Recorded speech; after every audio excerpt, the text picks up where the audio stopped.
So 2 years ago on the campaign trail, Donald Trump made it clear what his potential second term would be about. In 2016, I declared, I am your voice. Today I add, I am your warrior. I am your justice. And for those who have been wronged and betrayed, I am your retribution. I am your retribution. Not going to let this happen.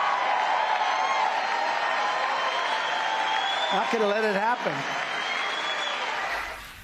Joining us now, senior political reporter for Axios, Alex Eisenstadt. He is author of the new book entitled Revenge, the inside story of Trump's return to power, which goes behind the scenes of President Trump's retribution-filled 2024 campaign. Alex, thanks so much. Thank you. Thanks so much for being with us. I'm just curious. You've studied this.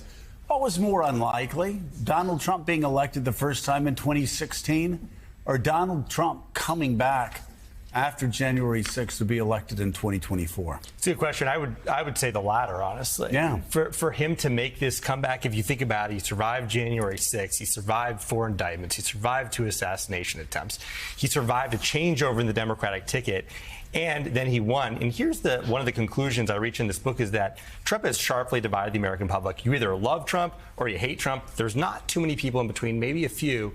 But no matter what you could say is that he's proven himself to be one of the greatest political athletes of all time. Yeah, now you point out in this book that retribution line. Yep.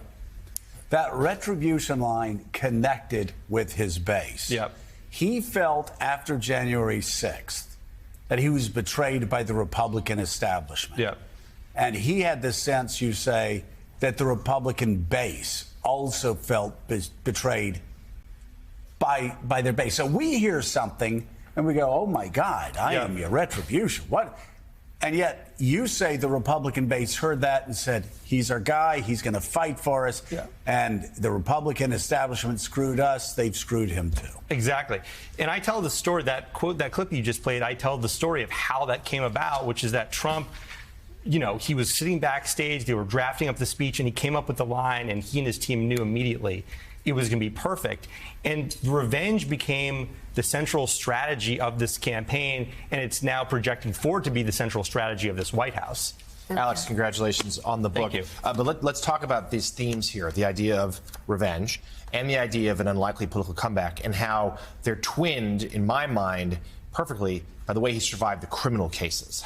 So walk us through your reporting in the book about that, which in some ways, those criminal cases many thought would be the end of his political career. Instead, it helped resuscitate it. Yeah.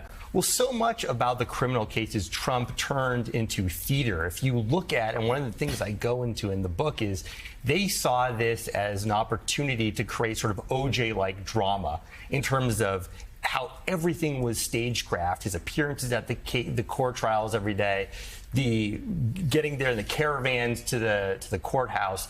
Everything was stage managed. They were in touch with networks. They were in touch with writers and reporters. Everything was stage managed, and they turned this into high drama. And Trump sought us as an opportunity to turn himself into a victim, which connected himself with a lot of supporters. Well, and I had Republicans and people around Republicans who were running against him in the primary going, what are these people doing? They are playing right into his hands. And basically he said, you're watching right now basically the reemergence of Donald Trump. Because, people forget, he was, post-January 6th. He was left for dead. He was left for dead. Mm-hmm. But Republicans were saying when they saw these trials, they've resurrected his political career. No doubt about it. And I think I'm fascinated with your book, Alex, because I think that I've seen evangelists, cult leaders, all kinds of people that could identify where people would feel that they know my pain. Yeah. And is that what you're saying here? Because I think that Trump represented to a lot of people them wanting to get back at Yep. the fact society had kicked me to the curb, even though his policies might even kick them further.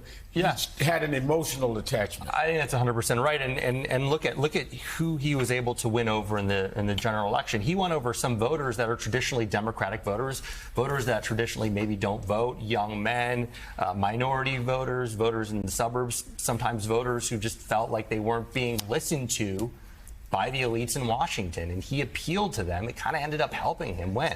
Alex, I just want to dig a little bit deeper there. Back to this, I am your retribution. Yeah. Did you get a chance to report this out in the base of the voters? I mean, retribution for what?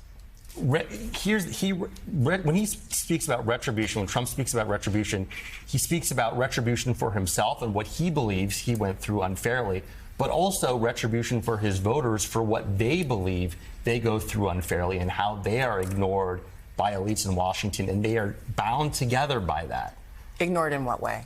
Well, disregarded by the government in terms of maybe not caring about their needs. These are people who feel economically down and out, who feel like the government has ignored.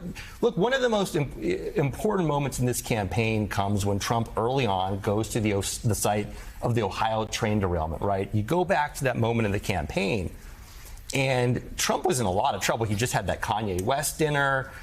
People were wondering if he was even serious about running again. He goes to the site of the Ohio train derailment where all these people feel like the federal government has ignored the cleanup, has ignored preventing what had happened in terms of that derailment. And Trump goes there and he connects with these voters, and it's this photo op. And what you saw him do for the rest of the campaign is engage in similar photo ops with blue-collar people. It goes back to, I remember early in the campaign in 2016, we had John Heilman and Mark Halperin on. They had a focus group in New Hampshire. They asked a woman who, tattoos, I think she had a nose. She did not look like your traditional Republican voter. And they asked, why are you supporting Trump? And she said, he's one of us. So when it's just like it was a blink moment. It was a moment here on the set. Yeah, where it said, oh.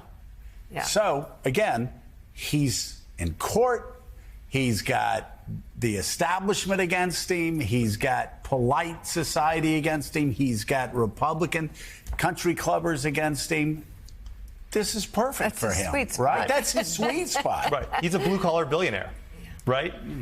He's from the billionaire world. He's from the real estate world. He's from the entertainment world. Yeah. Yeah. The new book, Revenge, the inside story of Trump's return to power, is on sale now.